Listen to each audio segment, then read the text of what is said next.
Hola a todos, bienvenidos a este episodio. Mi nombre es René. El día de hoy estoy muy contento por abrir este espacio de un tema que, bueno, para mí es muy importante. Y es que muchas veces tenemos dudas sobre Dios, sobre Jesús, sobre la iglesia, sobre la religión, sobre la fe, más que nada, pero no siempre sabemos cómo preguntar. A veces no encontramos con quién y a veces hasta da miedo acercarnos con alguien de la iglesia porque creemos que, pues, nos pueden juzgar o es malo tener dudas. Pero yo creo que preguntar no está mal, al contrario, muchas veces preguntar también es una forma de buscar, de entender, hasta acercarnos más a la fe. Y sé que muchas personas de aproximadamente mi edad o mayores que yo tienen muchas dudas parecidas a las que voy a dar a continuación. Dudas reales, dudas profundas, dudas que a veces se guardan por años. Y justamente por eso quise hacer este capítulo, porque yo también tengo preguntas sobre la religión, sobre la historia de Dios, sobre Jesús y sobre muchos temas relacionados. Y a veces nos quedamos con dudas desde que somos niños, desde que somos pequeños. Pero con el tiempo empezamos a ver las cosas de una manera diferente. La intención de este episodio es tener una conversación que me pueda ayudar a mí, pero también a ustedes a resolver alguna de estas dudas que a lo mejor tienen igual que yo o similares. Y no se han atrevido a decirlo en voz alta. Y para hablar de todo esto,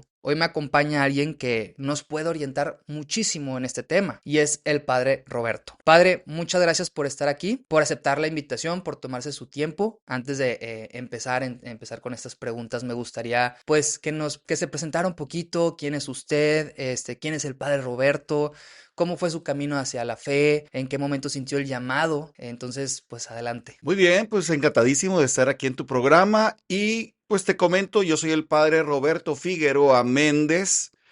Nací el 30 de agosto de 1969 aquí en Monterrey. Mi familia, mi papá, Rafael Figueroa, en paz descanse, mi mamá, Belia Méndez de Figueroa, que acaba de cumplir hace poquito 90 años de edad. Y somos 7 hijos, 4 hombres, 3 mujeres. Yo soy el sexto de 7. Ok, Entré al seminario en el año de 1985 y me ordené 11 años después. Yo entré a la preparatoria, al seminario, por eso en aquel entonces quienes entrábamos a la prepa salíamos a los 10 años, pero como hice una especialidad de... nada, no, me pidieron que fuera formador un año, o sea, siendo alumno, que fuera formador también ok. de una etapa más abajo. Por eso me tardé un año más. Me ordené y recibí la ordenación sacerdotal el 10 de agosto de 1996. He estado sirviendo en diferentes lugares, como el mismo seminario, 5 años como formador. O sea, me vieron la cara de, pues como que de modelito. Sí. Cuando a mí se me hacía raro, pues yo me consideraba siempre un muchacho pues normal, sí, extrovertido, no tan, sí estudioso, pero no tan estudioso como otros compañeros, pero pues como que me dieron las cualidades para dar la formación a otros muchachos. Después de ahí ya he estado en varias parroquias como San Ignacio de Loyola, San Judas Tadeo en Tres Caminos, en Guadalupe, como también San Rafael Arcángel en Fomerrey 35, que fue una etapa padrísima también. Ahí creo yo que me consolidé en mi manera de ser sacerdote, Ok. no solo como persona, sino en mi manera de ejercer el ministerio sacerdotal. Es una comunidad de la que aprendí muchísimo, muchísimos retos. Era una parroquia con 8 capillas, pero la población eran más de 100,000 personas. Ok, wow. O sea, era una cantidad impresionante. Nada más de puros niños de catecismo, teníamos 2,000 Ok. niños de catecismo. O sea, era algo extraordinario, exorbitante en todos los sentidos. 15 años, nunca había visto yo una misa de 5 quinceañeras, Ala. que siempre es una, máximo dos, que son porque son hermanas o amigas, Sí, pero así se acostumbraba allá y para ellas, entre más, mejor, se ponían menos nerviosas, ¿verdad? ya. Después de ahí estuve en la parroquia de Juan Pablo II, en García. Después de Juan Pablo II, serví en la parroquia de San Jorge de las Cumbres por unos 3 meses. O sea, me tocó detonar esa parroquia, como también estuve em, secretario ejecutivo de la dimensión episcopal del clero, que significa apoyar en la formación de los sacerdotes a nivel nacional, Ok. después a nivel local aquí en Monterrey, y pues ya he estado en diferentes parroquias como San Pablo Apóstol, Corpus Christi, Cristo de la Montaña y apoyando también ahora a Jesús el Buen Pastor en la colonia satélite. Actualmente, ahorita me siento como el duque del protectorado de la zona sur de Monterrey, porque pues estamos abarcando toda esta zona sur, sirviendo en las misas, presentaciones matrimoniales, como también pues bautizos, primeras comuniones, también en Señor de la Misericordia Ajá. para la carretera nacional. Híjole, cómo me piden misas ahí, es impresionante. Pero bueno, yo feliz de poder servir al Señor en el ministerio sacerdotal. No, qué bueno, digo, la verdad que tiene una trayectoria bastante amplia y también digo, ahorita estoy escuchando que tiene bastantes, pues, cosas, está muy ocupado y pues también pues darle las gracias por hacer este pequeño espacio para poder venir y poder platicar el día de hoy en el podcast. Una duda que me surge, por ejemplo, es usted, obviamente, pues ahí yo a lo que tengo entendido hay padres que se especializan en algo. ¿Tiene usted alguna especialización? Por ejemplo, usted está muy metido sobre el tema de la Virgen María o sobre, no sé, o sea, no sé si es una pregunta ignorante, Sí. pero ajá, No, mira, fíjate que en mis tiempos, cuando yo estaba chavo, o sea, seminarista ya para ordenarme sacerdote, en aquel entonces, 96, 97, em, mandaban a estudiar a México o a Roma a los padres grandes. ok, Entonces dije, bueno, pues cuando tenga tantos años de ordenado, pues seguramente me van a mandar a mí. ya, Pero ahora que soy de los grandes, ahora los que mandan son a los chavos, porque una de las condiciones que ponen los que apoyan económicamente es que tengan menos de 40 años de edad. ok, Pues yo ya, sí, ya, ya sacarán las cuentas, si nací en el 69, pues ya rebasé por mucho los 40. Así es que dije, no, oye, pues yo esperando ser de los grandes, y ahora que soy de los grandes, ahora mandan a los chiquillos. Entonces, no estudié ujú, en cuanto que me hayan enviado a una universidad pontificia. ok, Mi estudio es personal, ya, ok, eh, principalmente la Virgen de Guadalupe. ok, En lo que me he especializado es en el estudio del acontecimiento guadalupano, ya, no solo de las apariciones, sino todo lo que tiene que ver con ese evento tan sorprendente del 9 al 12 de diciembre de 1531. ok, Temas que me apasionan, la Sagrada Escritura. Me gusta mucho, pues, leer sobre temas de la Biblia. eh, es que la historia siempre me ha gustado, siempre. súper, Cuando era niño, las matemáticas nunca se me dieron. Lo que pasa es que es muy fácil. Fíjate, en el seminario, me estoy yendo así, así, pero para que quede un poquito más claro, claro. claro, En el seminario, los ingenieros que entraban al seminario batallaban mucho en la primera etapa, sobre todo, porque son ciencias humanas. sí, Entonces, en las ciencias humanas, el ingeniero no le entra porque es pura matemática. sí, correcto, En cambio, los que somos de ciencias humanas, como cuchillo caliente en mantequilla. Siempre me fue muy bien porque es mi estilo. claro, A mí, por ejemplo, se me dificulta sintetizar. mm, A mí lo que me gusta es explayarme, sí, hablar y hablar. ¿Por qué? Porque esa es mi estructura mental. sí, El ingeniero batalla un poquito más. Entonces, eh, en lo personal, creo yo que todo lo que tenía que ver con la historia, ok, con la geografía, siempre se me facilitó.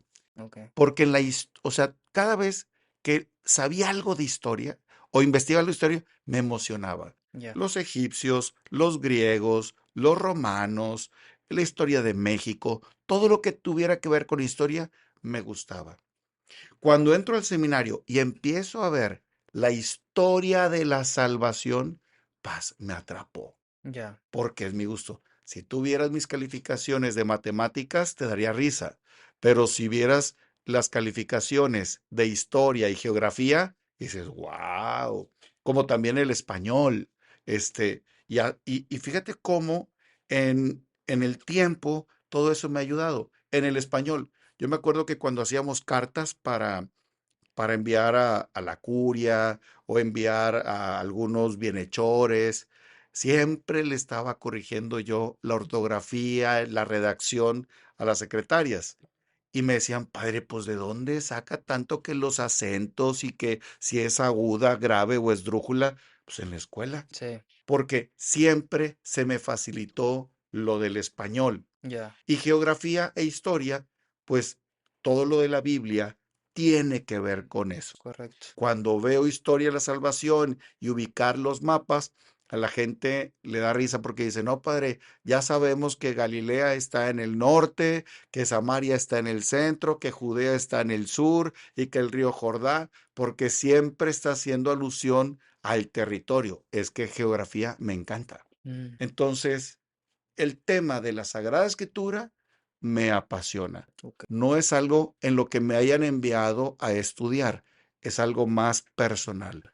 Virgen de Guadalupe, Sagrada Escritura, creo yo, junto con teología, un poquito de dogmática, no tanto, pero sí, un poquito, son mis pasiones. Ok.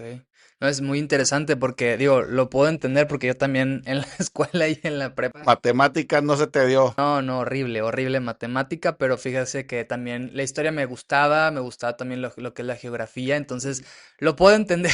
Me entiendes perfectamente, ¿verdad? Sí, sí, Por eso, sí. a mí lo peor que me puedes decir cuando voy a decir una homilía es, padre, tiene nada más 7 minutos. No, no, no puedo. No, o sea, reducir porque la síntesis se me complica. Ya. Por ejemplo, tengo compañeros, sacerdotes, que son buenos para esquematizar, Ujú, buenos para hacer esquemas, pero malos para desarrollar rollo. ya. Entonces, pues cada quien con sus Sí, carismas, sí, sí, ¿no? exactamente. No, pues la verdad, muchas gracias, padre, por explicarnos un poco de quién es usted. La verdad, como le comentaba, pues sí puedo entenderlo porque yo también soy un poco así. Este, y bueno, pues por compartirnos su historia, creo que también es importante empezar por ahí para poderlo entender y también quién es usted y lo que nos va a estar, pues, intentando resolver el día de hoy las preguntas que traemos. Claro que sí. Entonces, ahora sí, me gustaría pasar a lo que es el tema central del episodio, que justamente son las preguntas que traigo. Entonces, le preparé una serie de dudas, muy reales, creo yo. Algunas son personales, como comenté hace rato, y otras sé que viven también en las mentes de todas las personas que a lo mejor nos pueden ver. Y bueno, pues esto es para mejorar nuestra fe, para a veces encontrar ese espacio, la confianza y las palabras para preguntar, ¿no? Entonces, si le parece, pues empezamos con la primera pregunta. Muy bien. Va, perfecto. Padre, la primera pregunta tiene que ver un poco sobre el ser humano. ¿Por qué el ser humano siente la necesidad de creer en algo más allá, grande que él, y de buscar sentido sobre la vida, la muerte y lo que existe más allá? Voy a empezar con la frase de un santo que es San Agustín, ¿Ok? que dice, nos has creado, Señor, para ti, y nuestro corazón inquieto no descansará hasta que se encuentre en ti. ¿Qué está diciendo San Agustín?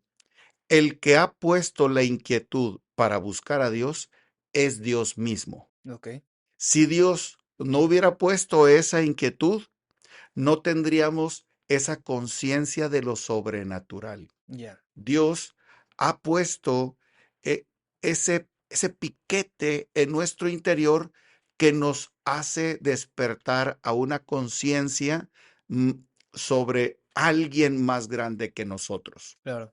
Segundo, porque Él ha puesto en nosotros un alma espiritual. Lo que afirmamos en la Iglesia Católica es que somos cuerpo y alma. Ujú, Estas dos realidades son totalmente distintas. Nada tiene que ver lo corpóreo con el alma. Son totalmente distintas estas realidades. ok, Dice Jesús en un pasaje de la Escritura, el espíritu está pronto, pero la carne es débil. Las apetencias de ambos son diferentes. La apetencia de la carne es la carne. Sí, Precisamente en uno de los pasajes del Evangelio, en el capítulo 3 de San Juan, dice Jesús, lo que viene de la carne, carne es, lo que viene del espíritu, es espíritu. ujú, Tienen diferencias, tienen apetencias diferentes. El alma lo que apetece son las realidades espirituales, puesto que es una realidad espiritual. correcto. Así es que el alma hace que nosotros tengamos esa conciencia de lo sobrenatural. Ok. Em, Me explico un poquito más. Ujú, La carne solamente se va a quedar con el ambiente natural, lo que, lo que tiene que ver con lo que se siente, con lo que se ve, con lo que se oye. ujú, Pero el alma lo que hace es darnos algo que nosotros llamamos razón. ok. ¿Por qué nosotros pensamos? Porque tenemos un alma espiritual diferente a todos los demás seres vivos. Los seres vivos podrán tener cerebro, Sí, pero no piensan. El único ser inteligente en este mundo es el ser humano, el que es capaz de lograr abstracciones y lograr ideas, cosas que no sean materiales. ok. El alma que es espiritual es lo que nos brinda la razón, porque las ideas son inmateriales. La carne, todo lo que tiene que ver con la materia, el alma, todo lo que tiene que ver con el espíritu, la razón, la inteligencia. Ok. En la medida en que el ser humano fue evolucionando, fue tomando conciencia de esa realidad superior. Ok. Por ejemplo, se sabe por la arqueología, se sabe que cuando se descubre que el ser humano entierra a sus coterráneos, o sea, a otras personas, pues ya desde ahí hay la conciencia de que la vida no se termina con la muerte. Estamos hablando de muchísimos siglos atrás. Junto con ello, el ser humano tuvo conciencia de que hay algo que lo rebasa, Claro. y sobre todo cuando no se entiende, Ujú, la lluvia, el trueno, el temblor. ujú, Y a estas realidades naturales le dio características sobrenaturales, deidificó, ujú, o sea, hizo de esas realidades naturales, hizo dioses, el dios del trueno, el dios de la lluvia, el dios de... Y así apareció el politeísmo o el panteísmo. ok. Todos los pueblos del mundo han sido politeístas. Estamos hablando del pasado. Sí, correcto.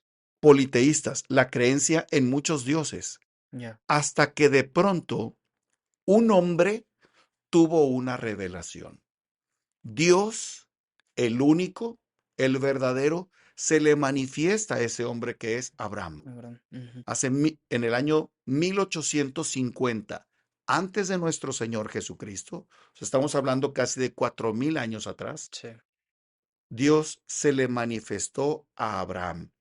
Y ahí empezó la conciencia de la existencia de un solo Dios verdadero. Mientras todos los demás eran, incluso Abraham llegó a ser politeísta por muchos años hasta que Dios, a sus 75 años de vida, se le manifestó. Ujú, Y así es como empieza la historia de lo que después será el pueblo de Israel. ok. Abraham, Isaac, Jacob, que son los patriarcas, Sí. los 12 hijos de Jacob, se establecen en Egipto, nace Moisés, libera, llegan a la tierra prometida y uno de los fundamentos que aparece en la ley que Dios le da es creer en la existencia de un solo Dios, el Shema Israel. Ujú, Escucha Israel, el Señor tu Dios es el único Señor. No tendrás un Dios fuera de mí. Israel recibe una revelación particular. ok. Todos los pueblos han recibido semillas de Dios. Ok. En griego, latín es el logoi, sprematokoi, que es las semillas del verbo. Entonces, sabemos que Dios siembra la semilla de su palabra en todos los pueblos de la tierra.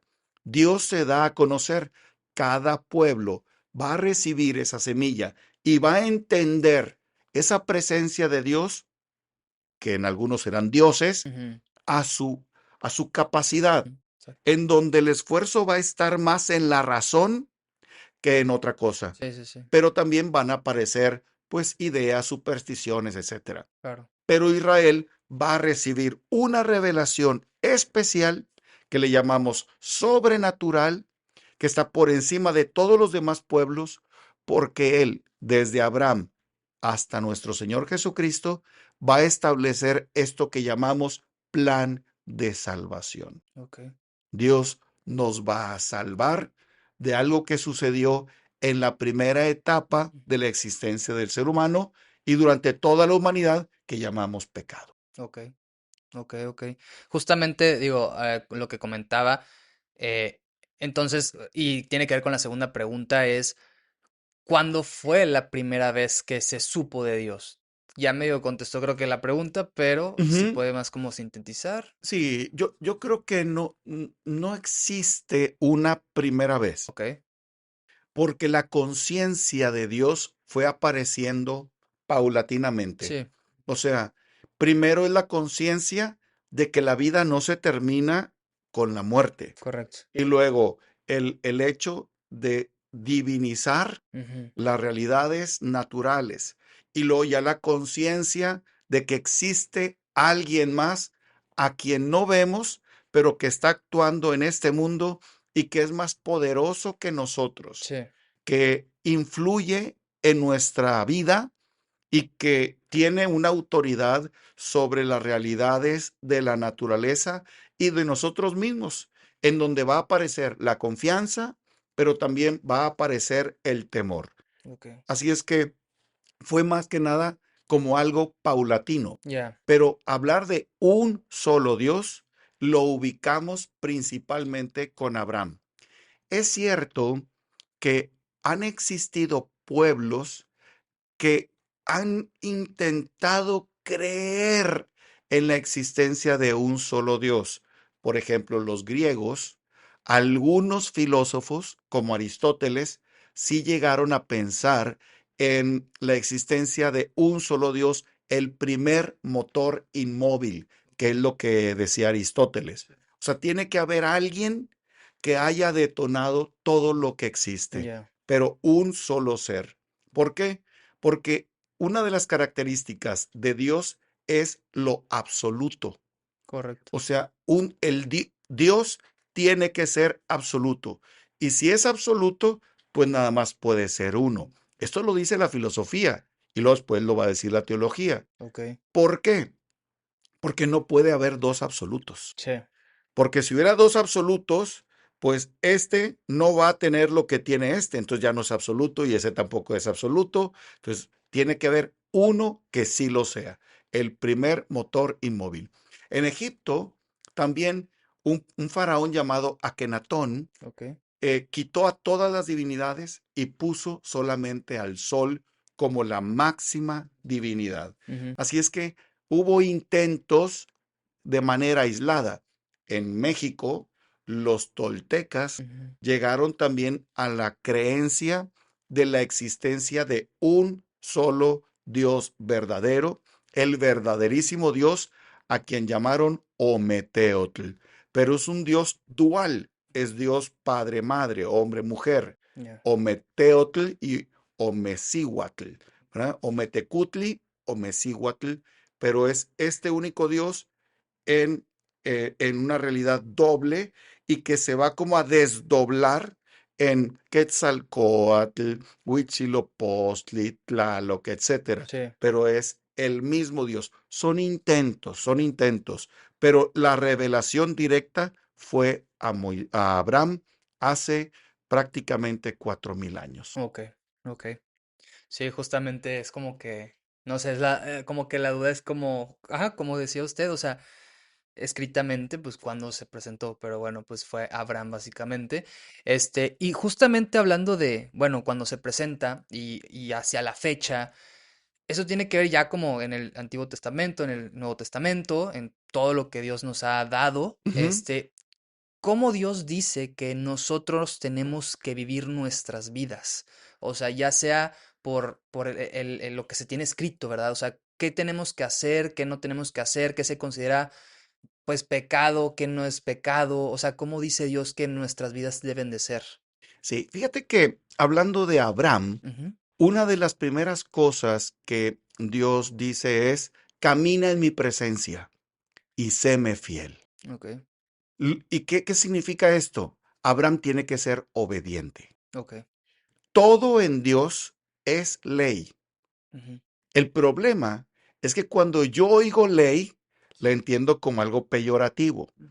Pero cuando Dios da una ley, es para darle sentido a la vida humana, Ok. para que el ser humano sepa que su vida tiene sentido y puede alcanzar una plenitud. La ley en Dios no está en contra del hombre, está a favor. Ujú, Dios quiere que el hombre evite aquello que le hace daño y haga aquello que le ayuda a ser mejor. ok. Por ejemplo, ¿cuál es la primera ley que Dios da a la humanidad? Puedes comer de todos los árboles menos de este. Ujú, Esa es una ley.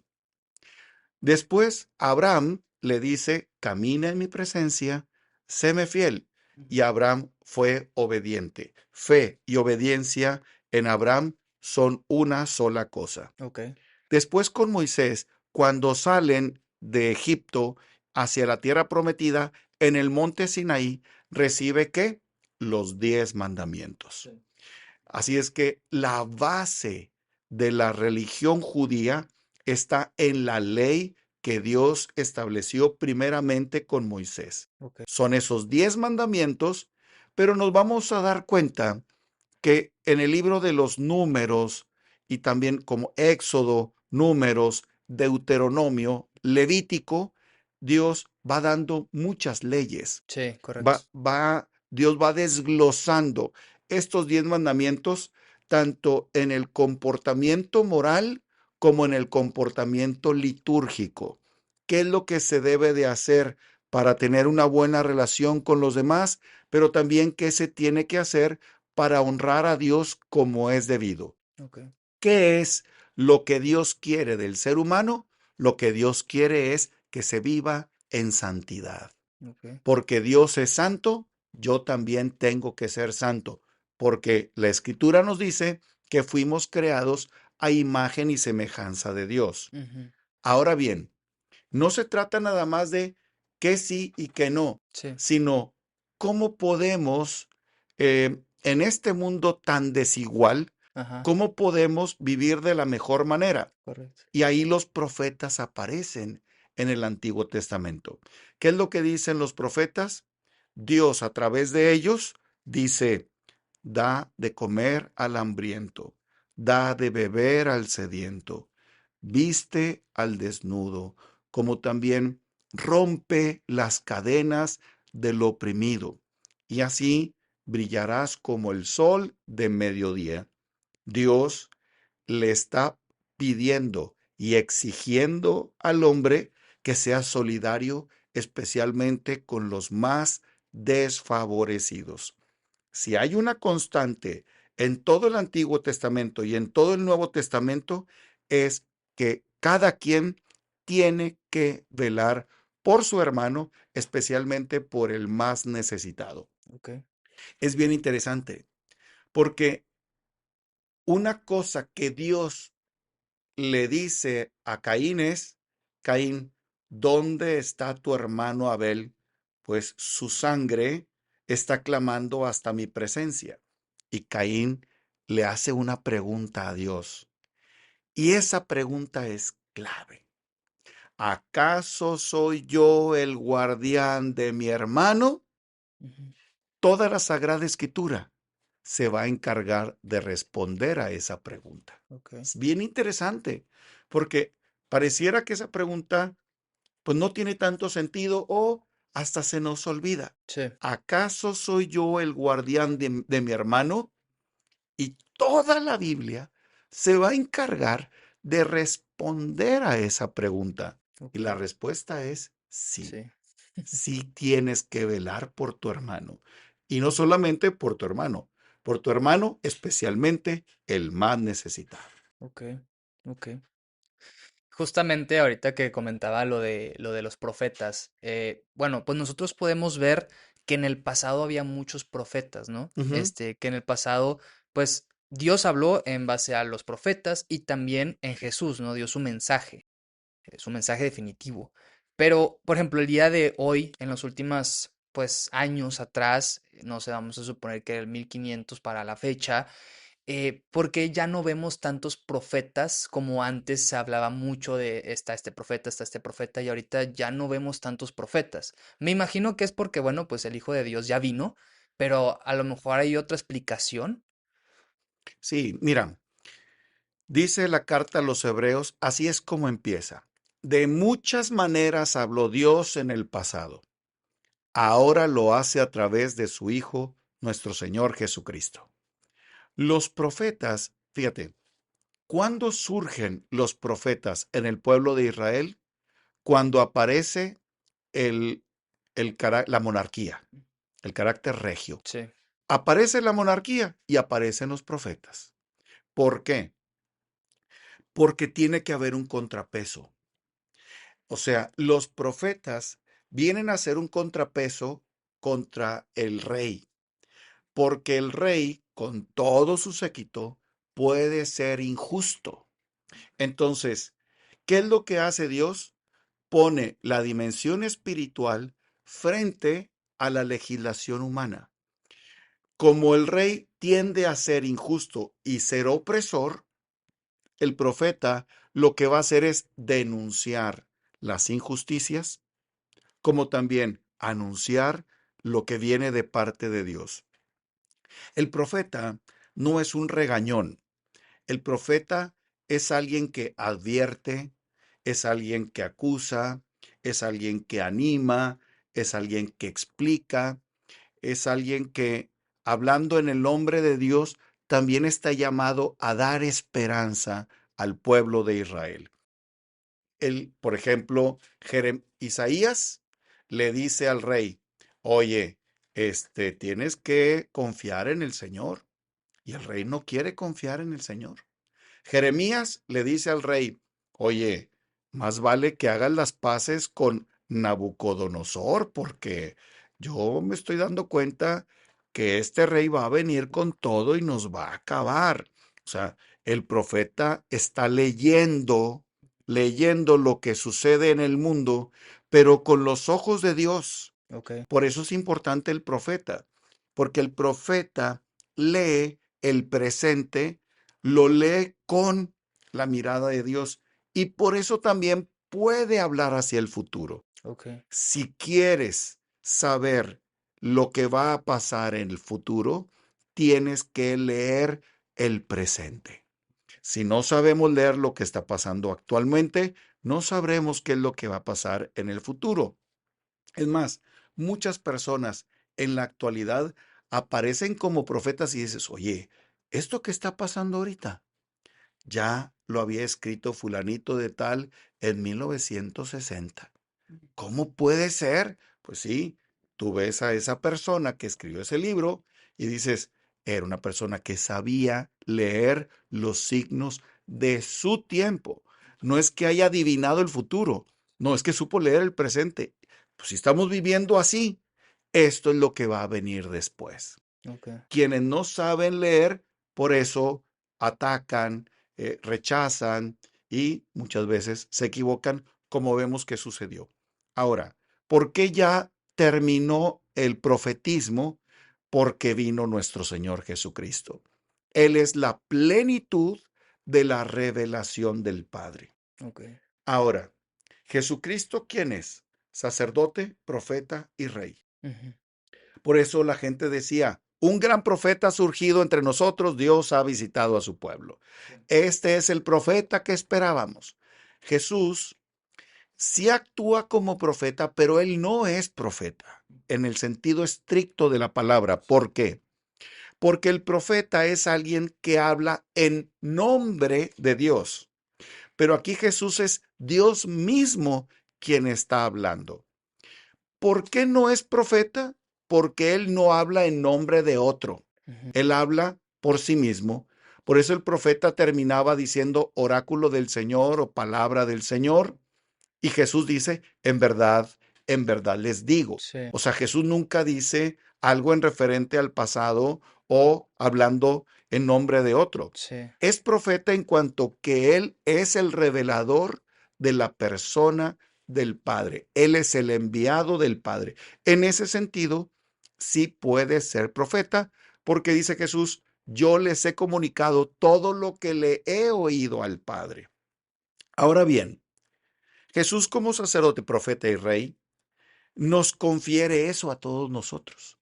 A los bautizados nos configura con él como sacerdote, profeta y rey. Por eso se nos unge con el santo crisma en el bautismo. ¿Por qué? Porque en Cristo Jesús hemos sido constituidos como profetas.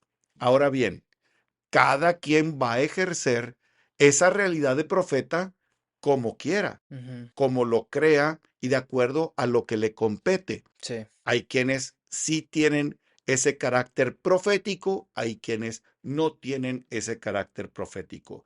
Y el carácter profético no es, pues es que yo nunca le atino nada, yo no adivino nada, yo no digo nada del futuro. No, tu carácter profético es que viendo la realidad que está sucediendo, pues que eso mismo tú tengas el valor para anunciar y para denunciar.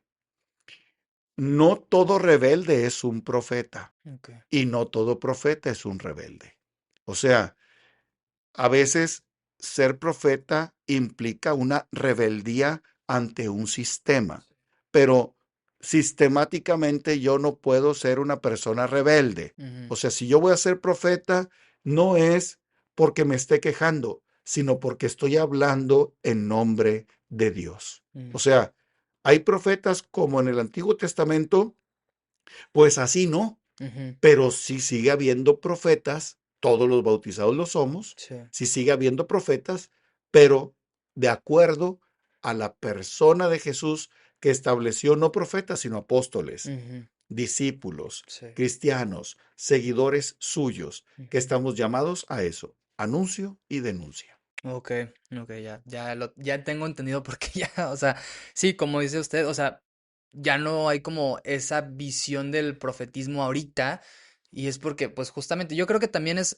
parte Y porque de, tenemos la iglesia, exacto, o sea, porque el profeta actuaba solo. exacto, O sea, podía haber profetas contemporáneos. ujú, O sea, Isaías y Miqueas, Amós, pues son profetas contemporáneos, o sea, hay profetas simultáneos, pero son personas aisladas. ujú. Aquí lo que tenemos es a la Y iglesia, hay una base.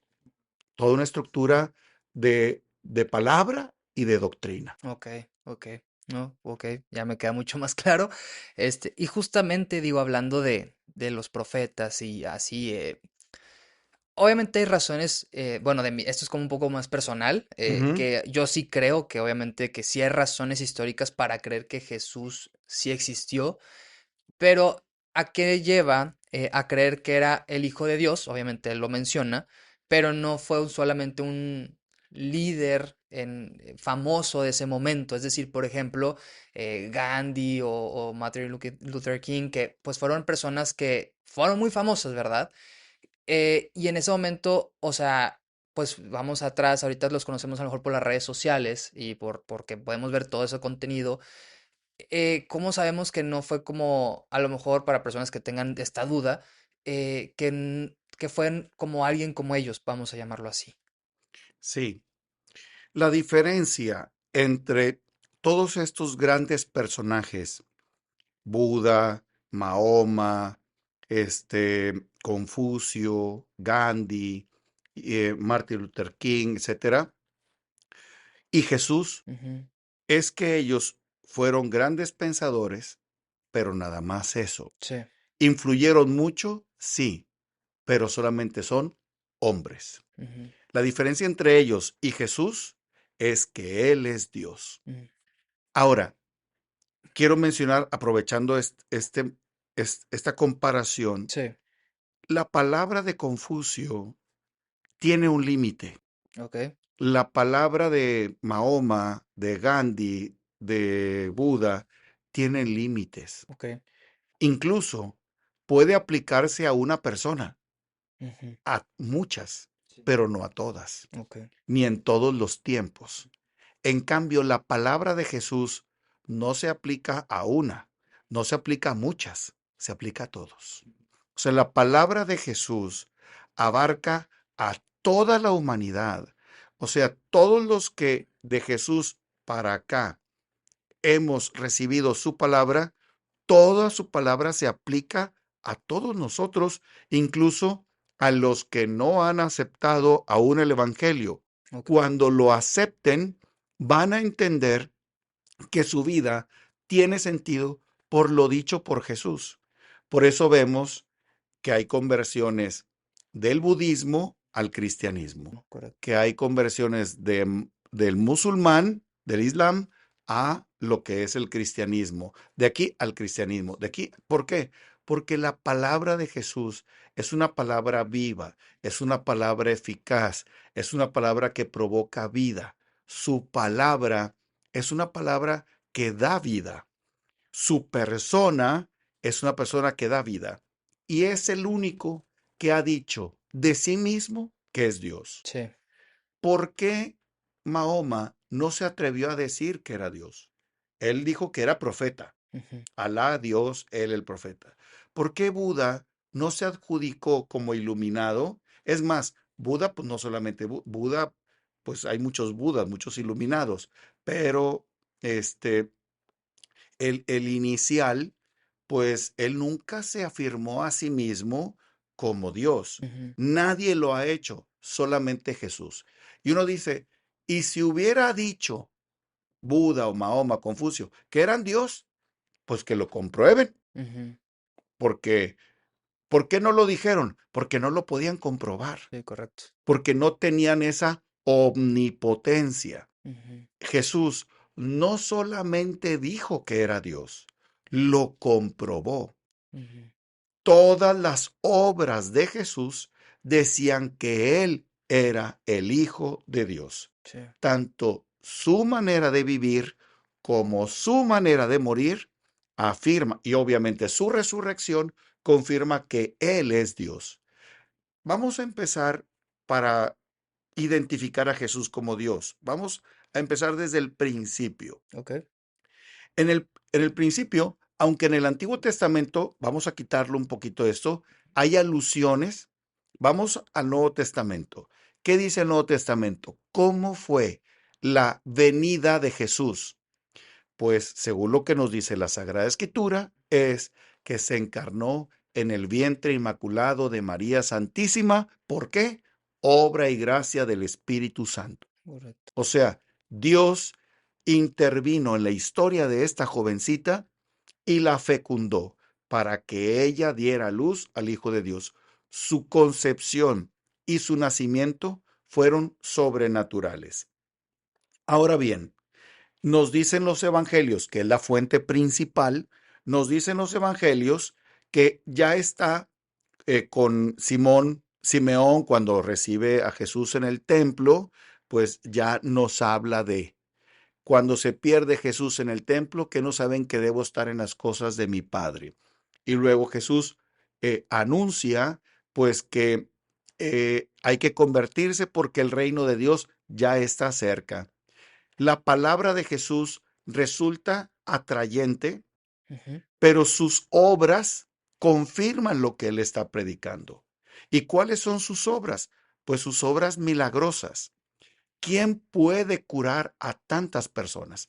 Y los milagros son hechos fehacientes. O sea, los milagros, no solamente los evangelios hablan de que Jesús hizo milagros, es confirmado por fuentes externas de que Jesús hizo milagros, de que levantó a un paralítico, de que dio la vista a los ciegos, curó a los sordos, expulsó a los demonios.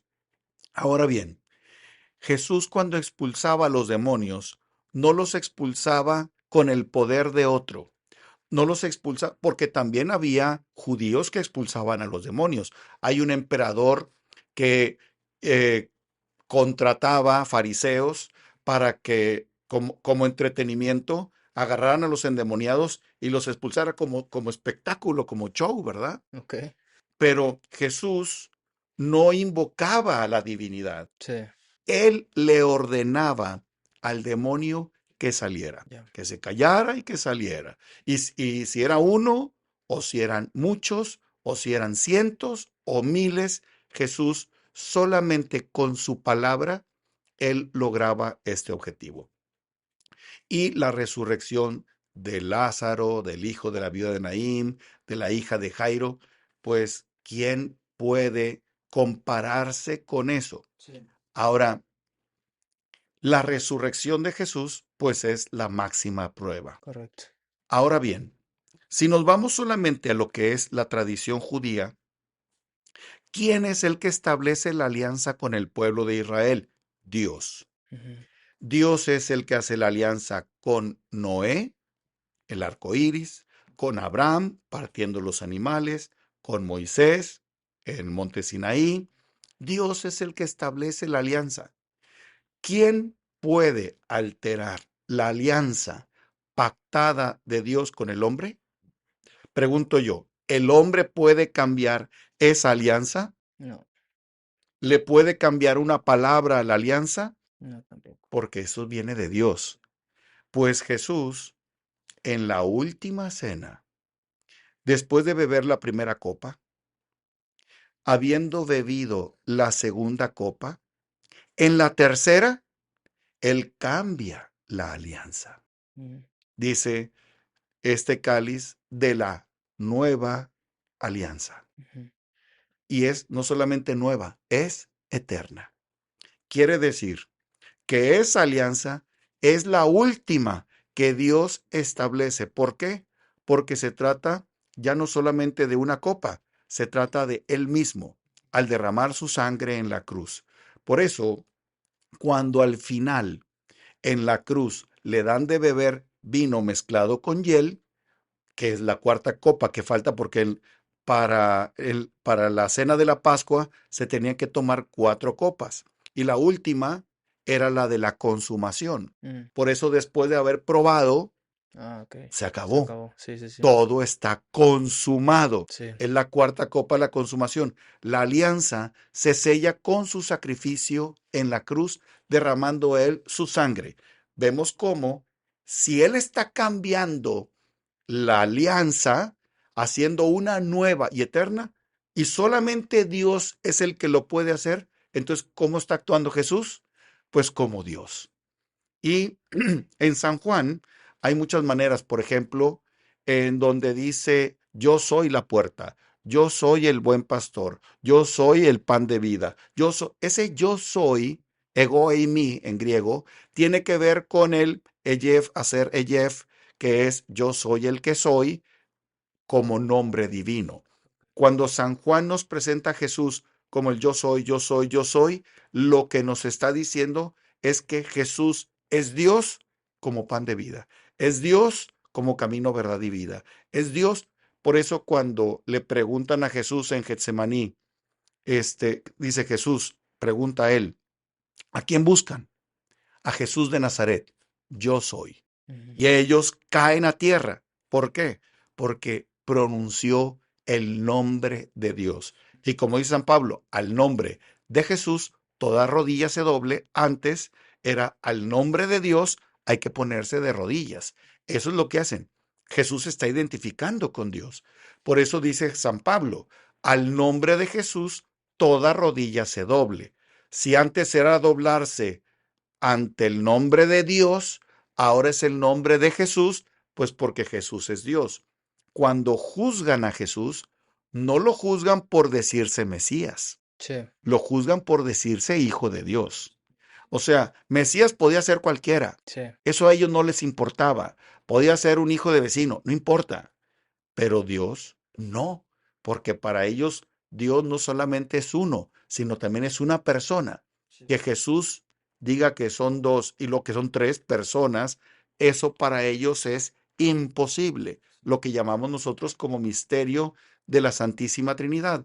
En el juicio ante Caifás, Jesús lo que va a decir es, y verán venir al Hijo del Hombre, o sea, el mismo, Ujú. sentado a la diestra de Dios Todopoderoso. ¿Qué quiere decir esto? Que Jesús se está poniendo en el mismo lugar de Dios. Sentado a la diestra quiere decir que Dios y yo ocupamos el mismo lugar. En pocas palabras, yo soy Dios. Por eso Mm, se rasga las las vestiduras, vestiduras. sí, sí, sí. Se ha indignado de lo que escuchó.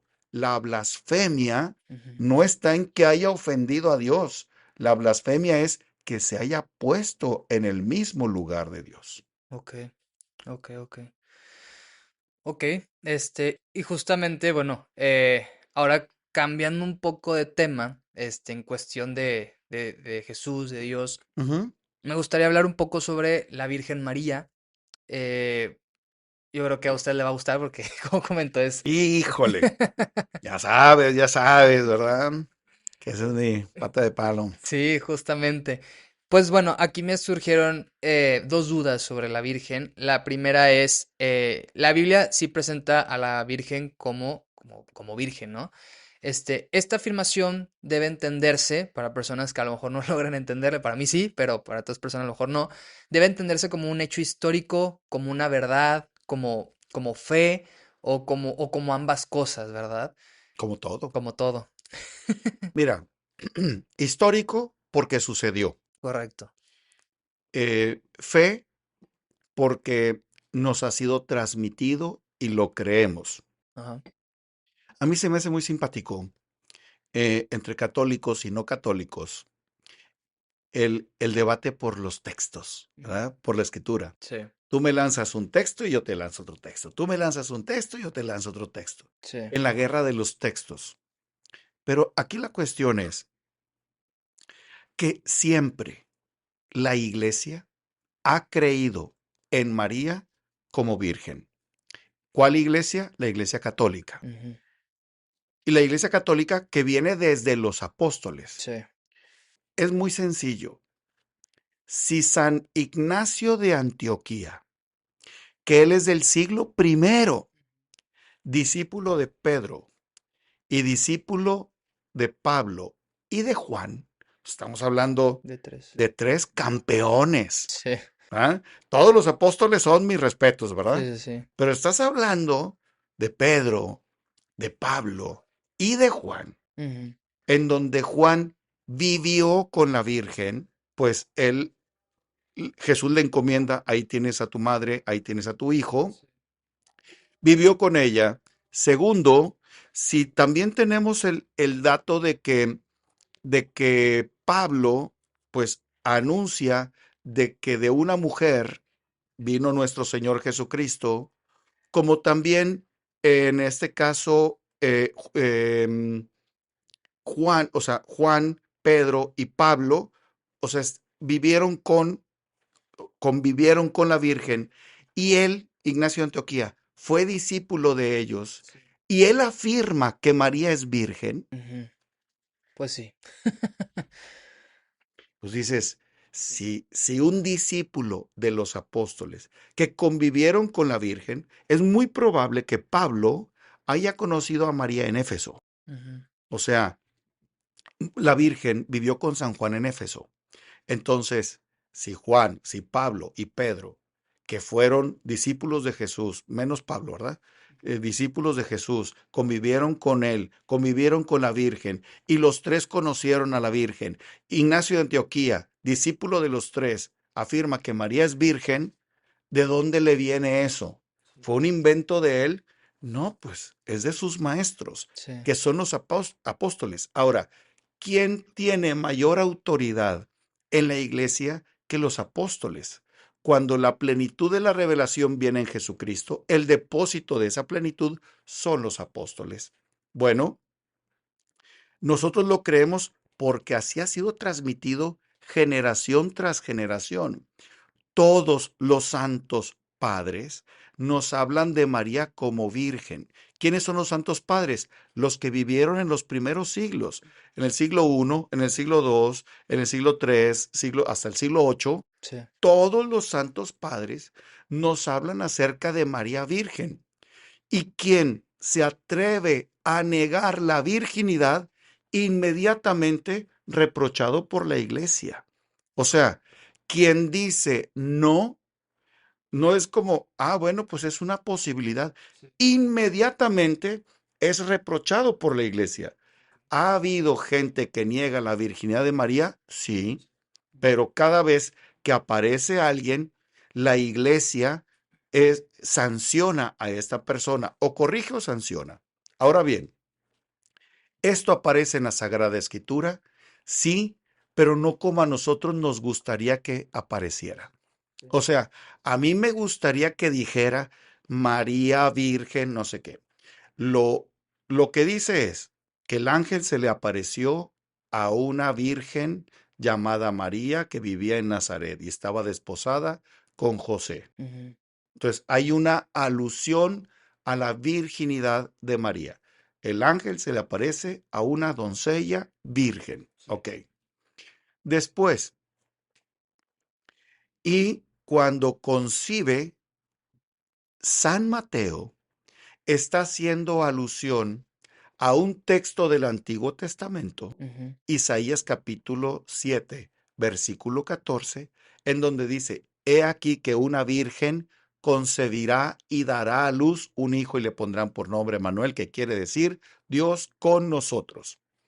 Ahora bien, San Mateo está tomando el texto no del hebreo, sino del griego. Ujú. En el siglo segundo antes de Cristo, para que se conociera todo el Antiguo Testamento en todo el imperio romano, donde la mayoría hablaba griego, 70 ancianos, o sea, representantes del pueblo de Israel, 70 ancianos tradujeron la Sagrada Escritura del hebreo y arameo al griego. Pero en el griego hace un énfasis en ese pasaje en que esa doncella es virgen. Mm. No que es solamente una doncella, sino que esa doncella es virgen. La palabra en griego es parthenos. Parthenos no significa doncella, significa virgen, de ahí el Partenón. Ya. Bien, lugar donde estaban las vírgenes. Bueno, ¿por qué Mateo está haciendo alusión a ese texto? Porque ese texto nos habla de una señal. Ujú. Una señal es algo que rompe con lo ordinario. No es extraordinario que una virgen conciba. No es extraordinario. Todos sabemos que una muchacha virgen se casa con fulanito y pierde su virginidad y concibe, pero en ese momento era virgen. Ujú. Eso no es una señal. Eso no tiene nada de extraordinario. Entonces, si se trata de una señal, ¿dónde está la señal? La señal está en que habiendo concebido, sigue siendo virgen. Ujú. Esa sí es una señal. Caray, ¿cómo puede ser que haya concebido siendo virgen cuando antes no había ni inyecciones, ni probetas, ni ese tipo de cosas, ¿verdad? Ujú. Eso sí es sorprendente, eso sí es una señal. Eso es lo que nos está diciendo San Mateo. Si no, ¿para qué pone ese texto? Si lo más normal es que una virgen conciba. Es que Isaías, que da ese anuncio, en donde los mismos 70 ancianos ya interpretaron lo sorprendente de esa concepción virginal, donde la mujer tenía que permanecer virgen, San Mateo lo aplica a la Santísima Virgen María. Ok. Y de ahí podemos seguir hablando de muchos textos. Es que dice que tuvo más hermanos. Eso se puede explicar de muchas maneras. Pero no hay un solo texto donde diga que María tuvo más hijos. Un texto no existe, porque no los tuvo. O sea, porque nadie de los en la historia de la iglesia, nadie afirma que María haya tenido más hijos. Y aquí la suposición no vale. No se supone, la suposición no vale. ¿Por qué? Porque en la suposición tú puedes creer lo que tú quieras, yo puedo creer lo que yo quiera. Ujú. Tú supones una cosa, yo supongo otra, y en suposiciones, pues ahí nos vamos y cada quien nos vamos a quedar en nuestra postura. Sí. Bueno, pues esto es lo que dice la escritura, esto es lo que no dice la escritura, y esto es lo que han dicho los santos padres desde el siglo primero hasta la fecha. En el año 649 es cuando se define el dogma de la virginidad perpetua, antes, en y después del parto. Ok, ok, ya aquí lleva a mi segunda pregunta, es, eh, a veces, bueno, lo que yo a veces puedo ver es, por ejemplo, Jesús es el centro de la fe cristiana, ¿no? Ujú. Este, pero a veces siento, o no sé si es mi perspectiva, a veces siento que parece que María ocupa mucho espacio. Es decir, o sea, ¿dónde está el límite entre honrar a la Virgen María y de Jesús? Porque yo a veces veo, por ejemplo, no sé, que van y piden a la Virgen y no a Jesús. Entonces es como, bueno, ¿dónde, ajá, justamente dónde llega ese espacio, ¿verdad? Sí, has dicho bien. A veces se me hace que le damos mucho espacio a la Virgen.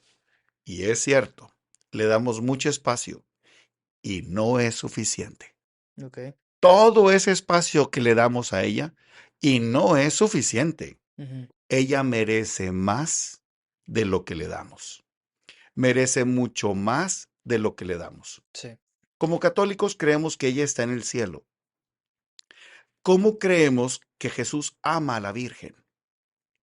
Si yo estoy llamado a amar al otro como Jesús me ama a mí, la pregunta que yo me debo de hacer es, ¿yo amo a María como Jesús la ama? Ahora, ¿cómo deberá de ser la honra de parte de los ángeles a la Santísima Virgen María en el cielo? Nada más démonos una idea. Cuando el arcángel San Gabriel se le presenta a María, la saluda como nunca se le había saludado a una persona, no solamente una mujer, a una persona. Jaire María Quejaritomene, alégrate María, la sobreabundante en la gracia de Dios, la siempre bien amada, la a la que Dios ha favorecido, la que Dios con la que Dios sonríe, la que le provoca una sonrisa muy especial a Dios. Pues por eso María, pues, ¿por qué me está diciendo esto? Sí, sí. Mm, María conoce la escritura. A nadie se le ha saludado de esa forma. De modo que si el mismo arcángel San Gabriel, que en la corte celestial está en la parte más alta, Ujú.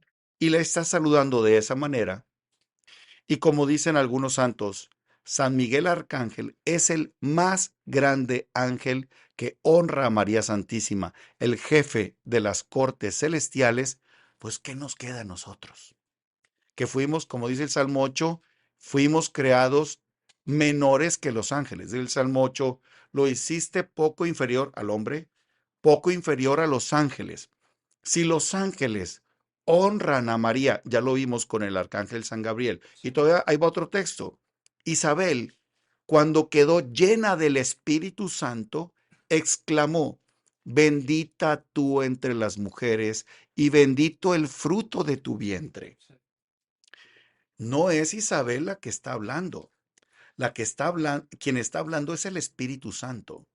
El Espíritu Santo es el que está hablando en la persona de Isabel para honrar a María. Es como si el Espíritu Santo le estuviera diciendo a María, gracias por decir sí. Ok. Y el verbo se hizo carne en tu persona por la acción del Espíritu Santo, pero es como si el Espíritu Santo le estuviera reconociendo, es como si le estuviera alabando. Bienaventurada, pues es una alabanza. Sí, claro. Así es que si el arcángel San Gabriel, si el Espíritu Santo en la persona de Isabel están diciéndole esto a María. Una mujer que dijo por ahí, bienaventurada la mujer que te llevó en su seno y cuyos pechos amamantaron. Más dichosa es la persona. Pues todo mundo quiere ensalzar a María Santísima. San Lucas, cuando llegan los pastores el día del nacimiento, ellos decían una cosa bien alegre y todo, porque lo que dijeron los ángeles, y dice San Lucas, María por su parte conservaba todas estas cosas y las meditaba en su corazón. San Lucas, que conoció a la Virgen, reconoció la grandeza de esa mujer, que ni más ni menos es la Madre de Dios. Ok. Si para nosotros que sea la Madre de Dios es cualquier cosa, pues ya estamos en otro canal. O sea, pues así como yo, ¿verdad? Que soy sacerdote. No, no, espérame. O sea, yo no me puedo poner al mismo nivel que la Santísima Virgen María. Pues María es como tú, como yo, nada más que pues cumplió con eso. No, oye, no, no, no. Pues fíjate cómo ahí no solamente estamos desprestigiando a María, Sí. estamos desprestigiando a Jesús. Como si, pues sí, Jesús es el Hijo de Dios, pero tampoco, ¿verdad? Oye, pues no, Sí. no. O sea, no podemos minusvalorar la grandeza de aquella que no solamente en su vientre llevó a Jesús, quien tomó a Jesús en sus brazos, lo alimentó, sino también lo educó, lo formó, le siguió hasta el final y se unió en todo a su Hijo, que es ni más ni menos nuestro Salvador. O sea, María Santísima no solamente cumplió con una función biológica, Sí. sino fue la primera y la más grande de todos los discípulos. Ok. Entonces, ¿qué es lo que no debemos de hacer? Adorarla. Eso no. Nadie, nadie puede adorar ni debe adorar a María. ¿Por qué? Porque eso solamente le corresponde a Dios. Ok. Una cosa es un gesto y otra cosa es una actitud. Ujú. Tú y yo nos podemos hincar aquí en este lugar delante de una imagen de la Virgen. Ujú.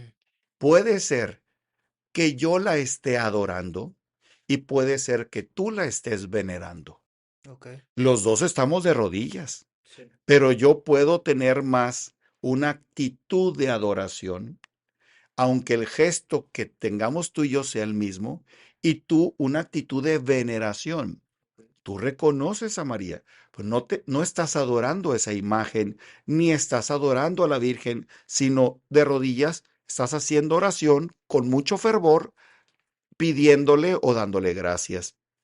Ahora bien, puede ser que yo equivocadamente, de rodillas, esté adorando a la Virgen pensando que ella es Dios, que ella lo hace todo, que a Dios no lo necesito, que con ella lo tengo todo, no necesito más. No, pues ahí sí ya estoy equivocado. Ok. Católicos equivocados puede haber. Sí. No quiere decir que eso crea la iglesia. Esos católicos que yo te soy sincero, yo no conozco en mis casi 30 años de ordenado sacerdote, no conozco un católico que haya dicho o haya afirmado o se haya manifestado adorador de la Virgen. Ya. O sea, devotos, sí. Súper devotos, sí. Adoradores, puede ser que haya. Yo, en mis 30 años y que me he movido mucho, no he conocido a uno. Ok. Ok. Va, pues muchas gracias.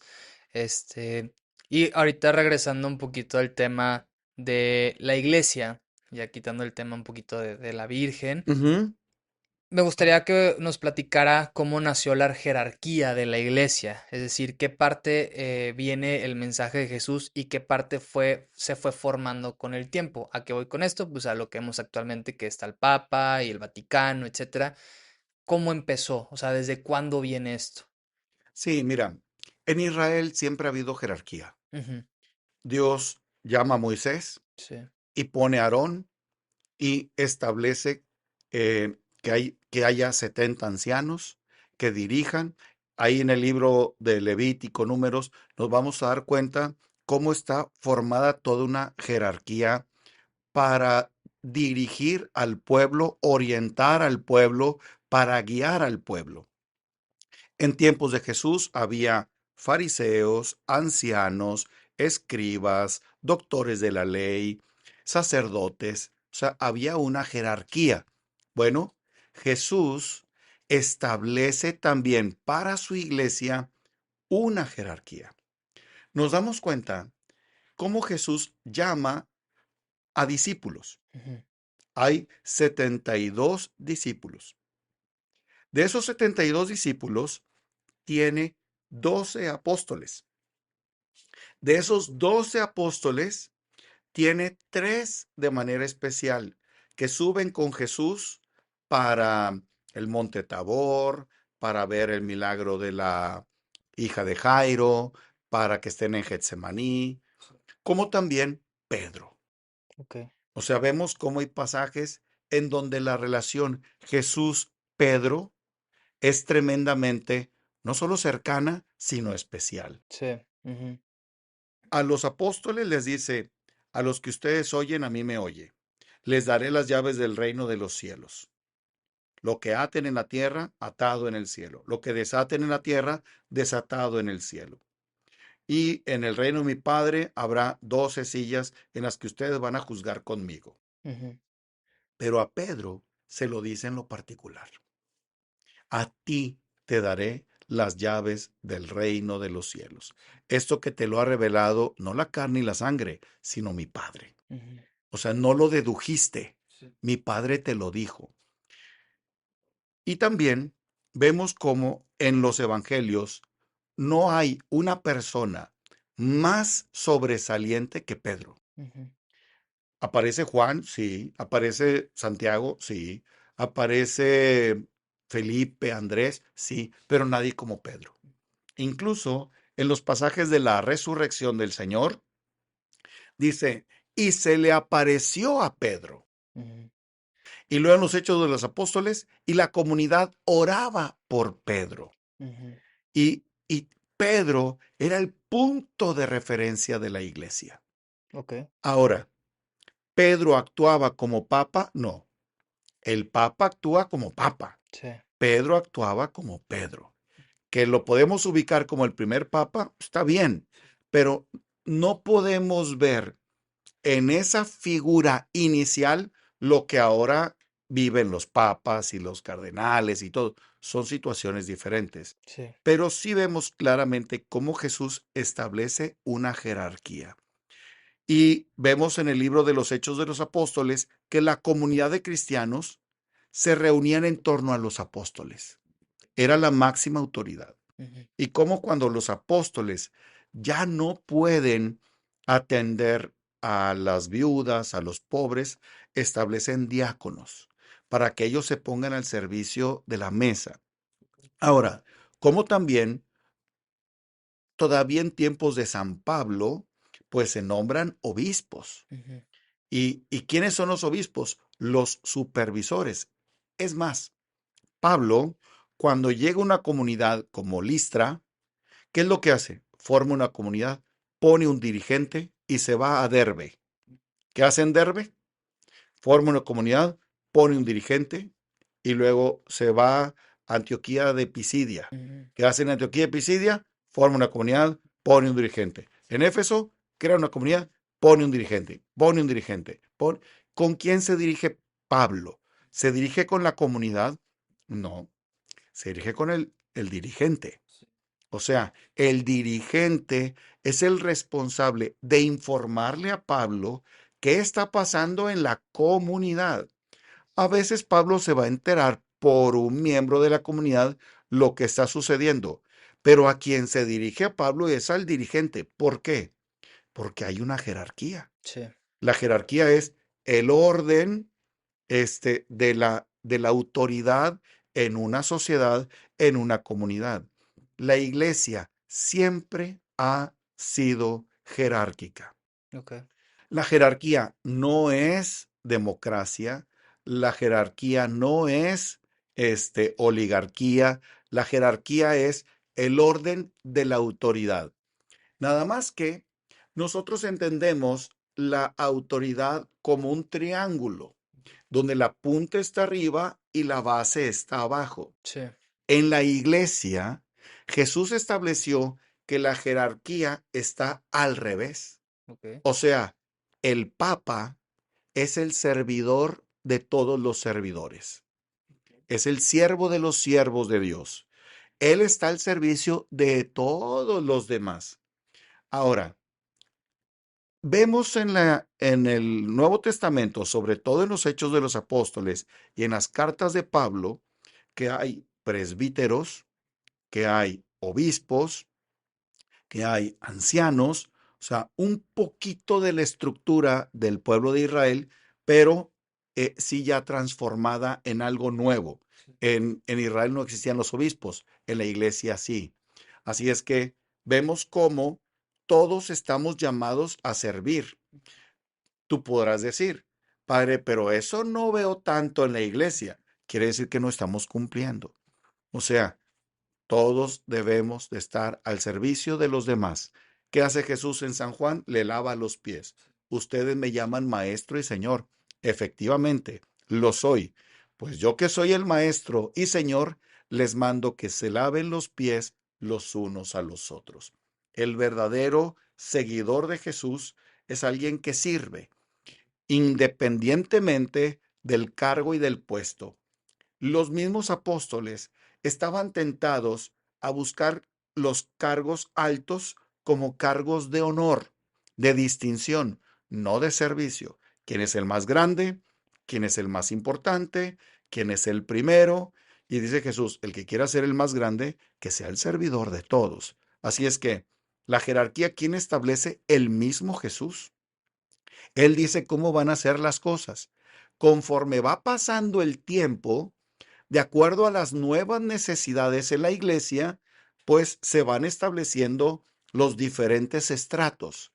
Pero la base para que sea jerárquica la puso el mismo Señor. Justamente continuando con el tema de la iglesia, yo creo que esta es una pregunta que muchas personas tienen y observan, y es justamente la de la iglesia se dice santa. ¿Cómo entendemos, pues, los abusos que ha tenido la iglesia, los escándalos que ha tenido, pecados graves que, pues, se han sabido, ¿verdad? Y cometidos por personas dentro de la iglesia? Este, obviamente somos humanos, es normal, yo creo, pero obviamente va a haber personas que van a tener esta duda, ¿verdad? De cómo nosotros como católicos o no católicos lo podemos ver, observar, ¿verdad? Sí, yo creo que la pregunta va en la línea de algo que no debería de suceder, sucede en la iglesia. Si la pregunta va desde cuándo, pues acordémonos que Pedro, habiendo sido reconocido por Jesús y habiéndosele dado las llaves del reino, le dijo a Jesús, esto de morir en la cruz, a ti no te puede suceder. ¿Y qué le dijo Jesús? Apártate de mí, Satanás. Ujú, Santiago y Juan, siendo discípulos de Jesús, apóstoles del Señor, ostentaban los puestos de honor, uno a la derecha, otro a la izquierda. Como también nos damos cuenta que en la noche de ese jueves santo, todos los apóstoles se van, huyen, uno lo niega y otro lo traiciona. ujú. O sea, ¿desde cuándo vemos una iglesia débil en ese sentido? Pues desde la misma presencia del Señor. Sí. O sea, estando Jesús entre nosotros, pues él trataba de corregir todas estas inestabilidades del ser humano, sus anhelos de poder, sus anhelos de grandeza, posesión de los bienes materiales, todo esto que Jesús enseña, pues lo enseña desde la misma comunidad cristiana. En los mismos hechos de los apóstoles, vemos cómo hay cristianos que flaqueaban, los que dicen que vendieron todo y se lo entregaron a los apóstoles y no fue cierto, se quedaron con una parte y bolas caen muertos delante del apóstol Pedro. Como también había quien quería vender las gracias, Ya. o sea, vender las bendiciones, a lo que le llamamos simonía, porque ese hombre se llamaba Simón, por eso la simonía. Ok. Y vemos cómo, pues, Pablo, cuando escribe en sus cartas, supe que hay entre ustedes un caso de incesto. Esto no puede ser. Sí. Si no se convierte, sepárenlo de la comunidad. Vemos cómo hay escándalos en tiempos de Pablo y como dice Pablo, pues se les están acercando unos que le están enseñando un evangelio que yo no les enseñé. Sí. Y cómo este comportamiento y este comportamiento, esta persona me ha hecho mucho daño. Que Dios se lo tome en cuenta. O sea, yo no lo castigo, pero pues Dios que haga justicia. Y, y cuando Pablo está en la cárcel, dice, todos me abandonaron, menos Lucas y alguien más. Ujú. Quiere decir que en la comunidad cristiana siempre vamos a tener cristianos débiles. En la primitiva comunidad cristiana había unos que se les denominaron del lapsis, o sea, los caídos. Ujú. Acabo de ver una película muy interesante sobre los jesuitas en Japón y cómo había esto de poner una imagen de Jesús y lo que te pedían es para no matarte que pisaras la cruz o que pisaras esa imagen. Pisándola te salvabas. Y cómo algunos se mantuvieron firmes, son los mártires japoneses, y cómo otros pues sí pisaban para verse libres. Y obviamente los que no creían en Jesús, pues pisaban y pues ellos no creían. El problema y el remordimiento era para los que sí creían Y la y pisaron. por querer salvar su vida, eso desde la primitiva comunidad cristiana. Sí. O sea, casos de inmoralidad, dificultades, pleitos, guerras, siempre ha existido. Y guerras a veces hasta por motivos religiosos, Sí. entre cristianos Ujú. y a veces entre católicos y no católicos, pero siempre la religión en medio. Sabemos que la iglesia sigue siendo santa. ¿Por qué? Porque el fundador es santo, porque la iglesia es el cuerpo de Cristo. La iglesia no es la suma de cristianos. La iglesia es el cuerpo de Cristo, donde nosotros hemos sido injertados en ese cuerpo. O sea, la iglesia no es porque yo esté. Sí. La iglesia es porque Jesús es el que, o sea, porque la iglesia es el cuerpo de Cristo, el cuerpo místico de Cristo, y yo estoy ahí adentro. Por eso se dice que es una iglesia santa con miembros que somos pecadores. Mm. Es una realidad porque cuando el joven rico se le acerca a Jesús, le dice, Maestro bueno, ¿qué tengo que hacer para? ¿Por qué me llamas bueno? Bueno, solo Dios. Esa es la cuestión. El único bueno es Dios. Todos nosotros no lo somos. La huella del pecado ya está marcada en nuestra carne. ¿Contra qué tenemos que luchar diariamente? Contra el pecado, que gobierna nuestro corazón. En la carta de los Romanos, en el capítulo 8, San Pablo dice, hay un aguijón en mi carne. 3 veces le he pedido al Señor que me lo quite y Él me ha dicho, mi gracia te basta. Y dice, hago el mal que no quiero y no el bien que quiero. Desdichado de mí, lo que llamamos concupiscencia. ¿Qué es la concupiscencia? Es la tendencia natural a hacer el mal. Para nosotros es más fácil hacer el mal que hacer el bien. El bien sí lo podemos hacer, pero exige de nosotros más esfuerzo. Sí, sí, sí. Por esto, pues, lamentablemente, lo veremos hasta el final de los tiempos como el hombre, con Cristo o sin Cristo, estará siempre tentado a alejarse de Dios, a ofender a Dios, a hacer lo contrario que profesa. Por eso la advertencia de Jesús, cuídense de la levadura de los fariseos. Mm. Ellos dicen una cosa y hacen otra. Ujú. Ese muchas veces puede ser el cristiano.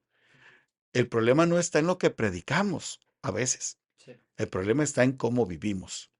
Cada vez, pues tenemos que luchar más por armonizar nuestra predicación con nuestra manera de vivir. Pues ahí está el secreto, ¿no? Ok. Y ya, bueno, pues para terminar, tengo las últimas dos preguntitas. Ándale. Y es más que nada sobre lo que viene en el futuro, ¿verdad? Según las escrituras, ¿cómo será la venida de Dios? ¿Qué pasará? ¿Cómo llegará? Y agregando también aquí la otra pregunta, que yo creo que se pueden contestar las dos al mismo tiempo. ¿Usted cree que estamos cerca de la venida de Dios o aún falta? O digo, es muy difícil saberlo, ¿verdad? Pero a lo que indica cómo está todo. Pues mira, te puedo decir en las dos preguntas algo que creo que me imagino, ¿verdad? Una cosa es el final final y otra cosa es mi final. ¿Por qué me debo de preocupar por mi final? Y, y para preocuparme por mi final, tengo que ocuparme en mi presente. Ok. Para que yo tenga un final feliz, debo de vivir un presente tremendamente apasionado, con todo el entusiasmo, con toda la fuerza, con todas las ganas. Debo de poner todo lo que está de mi parte. Entonces, ¿cuándo va a suceder ese final final?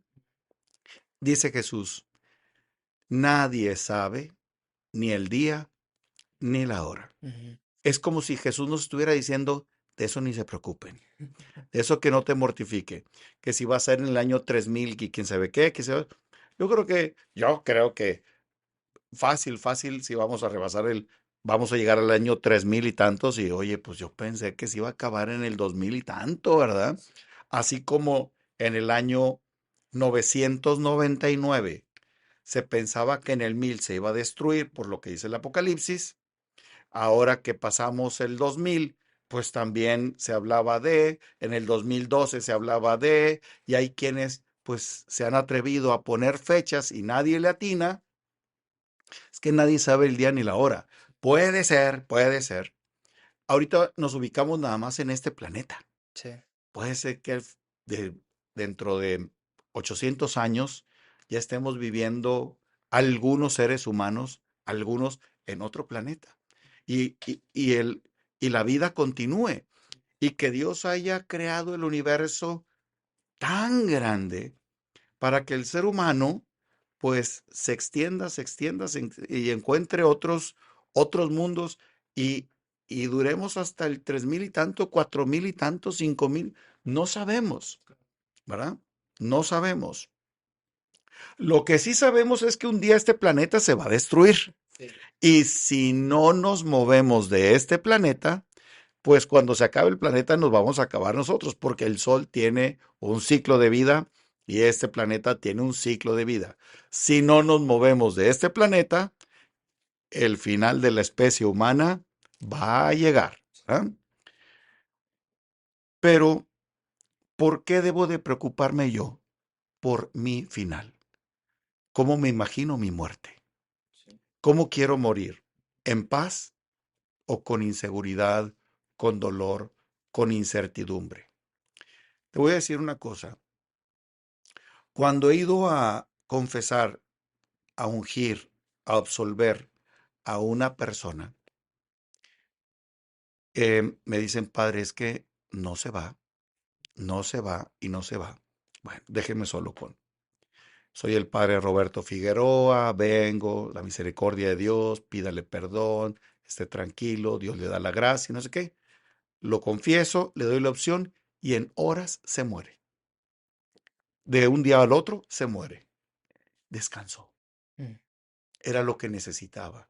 O sea, se resistía a irse porque sabía que tenía una deuda, porque sabía que necesitaba reconciliación, necesitaba sentirse, saberse perdonado por Dios.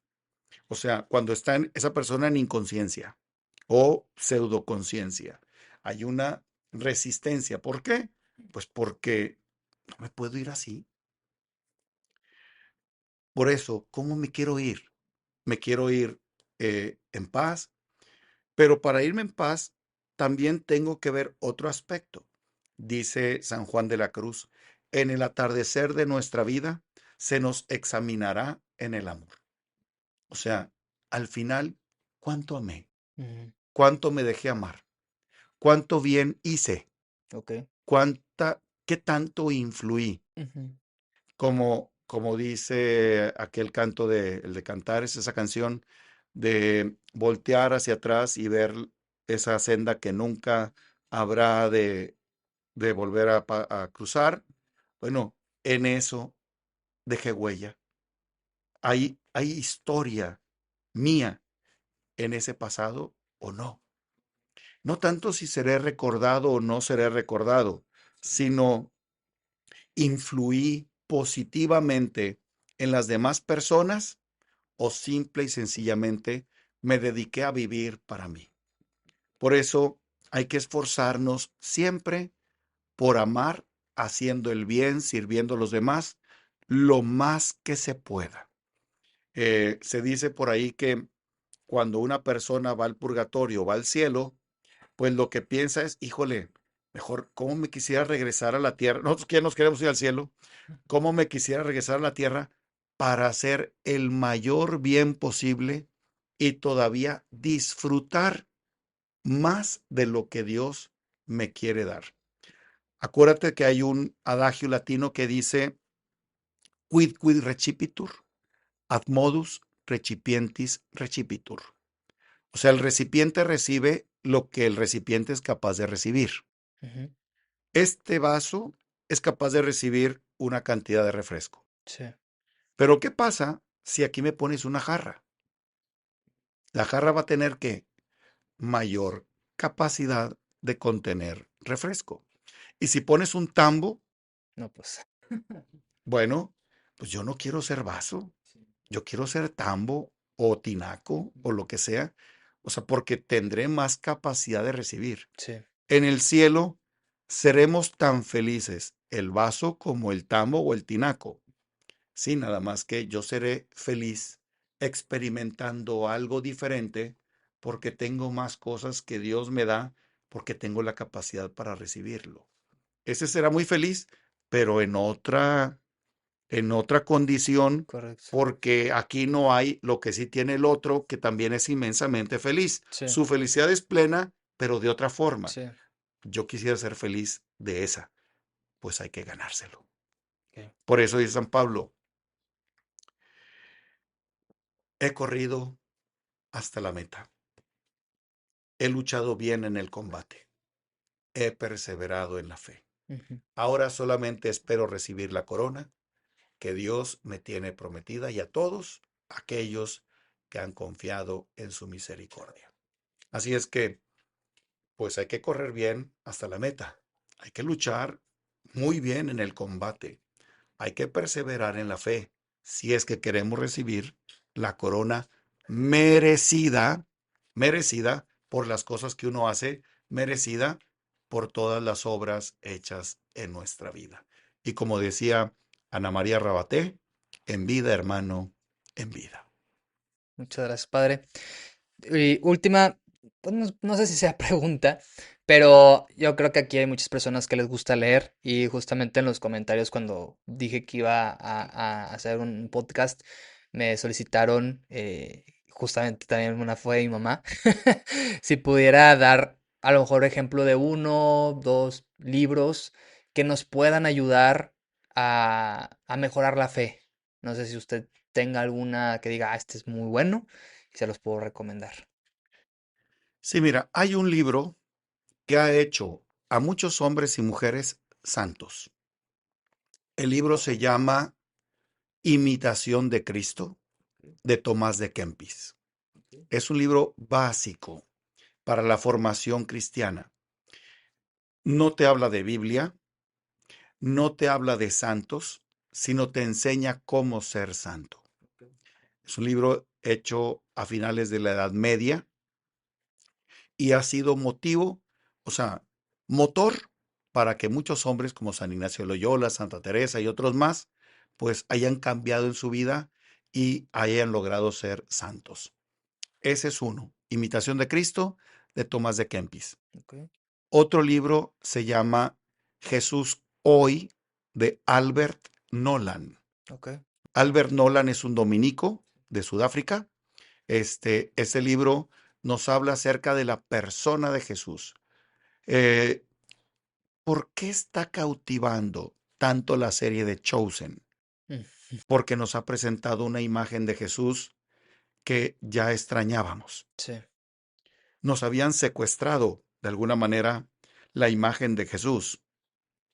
Y creo yo que esta imagen de Jesús, que no es perfecta, pero sí es muy cercana, no al Evangelio necesariamente, sí, es cercana al pueblo. correcto. Por eso, quienes han estado, pues, valorando esta serie, de hecho yo soy, pues, benefactor, ¿verdad? Digo, poquito, ¿verdad? Poquito, pero yo digo, es algo que me ha aportado a mí, Sí, es algo que ha aportado a muchos, pues dar un poquito para que siga este tipo de cosas. Em, yo atiendo a muchos jóvenes y todos me hablan de la serie y se enamoran de Jesús, se enamoran de Jesús. Y digo, mira, con que cuando estaba en el seminario, un padre que era muy chistoso, ya viejito, nos decía, él nos daba clase de historia de la iglesia y decía, con que me digan que hubo un hombre que en la historia se llamó Napoleón, ya me doy por servido. O sea, ya caigo, si ya no me, si me dices que no sabes quién es Napoleón, ya, tírate al suelo, ¿verdad?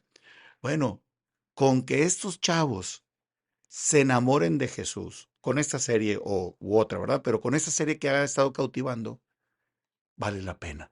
sí. Porque es importante no solo que defiendas o que ames la iglesia, sino que ames a su fundador, que es nuestro Señor Jesucristo, que le conozcas. Este libro de Albert Nolan, que es Jesús hoy, creo que es una muy buena propuesta para leer. Ok, muchas gracias por los libros. Digo, ahora sí que Chosen yo la vi. Es muy, muy buena serie. La verdad me encantó. Me eché pues, las 5 Sí, hasta temporadas ahorita. hasta ahorita. En noviembre viene la sexta. Sí, la sexta que me quedé con ansias de verla y no, pues también, o sea, justamente aprendí mucho y como usted comenta, creo que te encariñas, ¿no? Con Jesús, con los apóstoles, aprendes mucho más. Obviamente no está así como que digas, ah, esto es lo que pasó, obviamente ficción, Claro. pero sí te da un ojo diferente. O sea, a mí me encantó, la verdad me No, encantó muchísimo. y está padre cómo une historias y Sí, cómo pudo haber sido, así como yo me puedo imaginar, yo me imagino que así debe haber sido, pues también Dallas Jenkins y los demás pues, se imaginaron que pudo haber sido así, hacen sus conexiones, que además pues hay muy buen equipo de soporte, un sacerdote católico, un pastor protestante, un judío, que aportan las ideas a Dallas Jenkins para hacer una historia muy interesante. Bueno, pues eh, también Albert Nolan tiene su manera de presentarnos a Jesús muy, muy, muy padre porque nos explica contextos, situaciones, em, os explica bien bonito, tiene una manera de escribir bien bonita. ok. No, sí, la verdad es que sí. Coincido con usted. Muy bien. Pues bueno, padre, pues nada, darle las gracias, por darse el tiempo para otra vez venir a este podcast. Creo que espero que todas estas preguntas y las personas que vean este capítulo, pues les ayude a entender un poquito más. También sí les gustaría que hubiera como una segunda parte, porque nos quedamos con muchas preguntas, pero no nos da Ajá. el tiempo. Evidentemente, pues podemos el segundo. Y las preguntas, no dije todo lo que podía decir porque sé que tenemos tiempo, Sí. tiempo limitado, ¿verdad? Traté de ser lo más abundante, pero en cada pregunta dije, no, puedo decir esto y puedo decir esto y puedo todavía falta mucho por comentar, ¿verdad? Sí, claro, y pues justamente, pues también sí, sí. Si es así, pues estaría muy padre hacer una segunda parte, continuar con la conversación. ¿Cómo no? También yo creo que después de este episodio espero que hayan más preguntas, no parte mía, sino parte de otras personas que nos puedan ver por las diferentes redes sociales. Claro. Se va a estar compartiendo en YouTube principalmente, pero obviamente como todo va a haber highlights en TikTok, en Instagram y así. Entonces, pues yo creo que y espero que muchas personas lleguen al podcast. Y nada, padre, de nuevo, muchas gracias por estar aquí, por acompañarnos en este primer episodio retomando el podcast. Y nada, pues también igual agradecer a todos los que nos escucharon en cualquier red social como comenté. Y nada, pues nos vemos en el próximo episodio. Espero que se hayan llevado una gran enseñanza. Y antes de terminar, padre, si nos pudiera dar la bendición. Con todo gusto. Que el Dios de la paz, que sobrepasa todo anhelo y esfuerzo humano, custodie sus pensamientos, sus corazones en el conocimiento y en el amor de su Hijo, nuestro Señor Jesucristo, la Santísima Virgen María y el Señor San José. La bendición de Dios Todopoderoso, Padre, Hijo y Espíritu Santo, descienda sobre ustedes, permanezca para siempre. Amén, amén, amén. Muchas gracias, padre. Con todo gusto, gracias por la invitación.